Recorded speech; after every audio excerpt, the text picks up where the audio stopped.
Hi viewers, এই হচ্ছে আমাদের ঢাকার অবস্থা বর্তমান। যেই পরিমাণ পানি জমছে, এখানে আপনারা বোয়াল মাছ চাষ করতে পারবেন। এই দেখেন, এখানে বোয়াল মাছ চাষ করা যাবে সুন্দর যেতে। এই হচ্ছে petrol pump, Sourav service station. এর সামনে দেখেন যে পানি আর গাড়ির চাকার অবস্থা দেখেন, যে পুরা স্পিড বোট যাচ্ছে এরকম।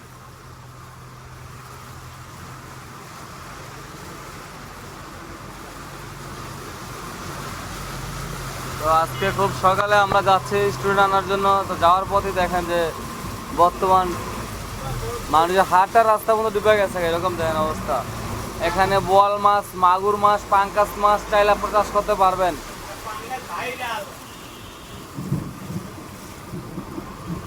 তো ঢাকার এই যে বর্তমান অবস্থা, যদি একটু ঘন্টা দুয়েক বৃষ্টি হয় তাহলে মনে করেন যে ড্রেনগুলো খুব সচলভাবে থাকে আর কি।